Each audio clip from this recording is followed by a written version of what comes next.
বুঝছেন? বেশি বেশি লেখছেন যে এটা শুধু, কিন্তু যখন মাদ্রাসা যাবেন এখন আর বসে থাকার সময় নেই। আমরা যখন হাসছি আপনার হাসতে হবে। ছুটিটা ভালো লাগতেছে কয়েকদিন বাসায় গেলে দুই একদিন 2-5 দিন একটু ভালো লাগবে, এবার আবার বিরক্ত লাগবে। মানে যদি মন দিয়ে আসিলেন এখানে, হঠাৎ যখন ছুটি হয়ে যাবে খুশি লাগবে, বাসায় গিয়ে আর একটু ফ্যাশন লাগবে, সবাই একসাথে আসলাম খারাপ লাগবে এক। আর একটা হচ্ছে কি, বাসায় যখন যাবেন 2-4 দিন থাকবেন তখন একটা বিরক্ত ভাব আসবে, তার মতো চলে যেতে মন চাইবে।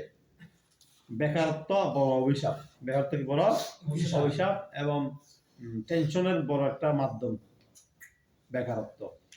যারা এরা কিছু করেন নাই, তারা হয়তো করেন নাই, কিন্তু খুব মানে অভিশপ্ত জীবন। আপনাকে সব সময় মাথায় টেনশন দিবে বেকারত্ব। যত কাজে লিপ্ত থাকবেন তত ভালো, তত কি ভালো, টেনশন আসবে না মাথায়।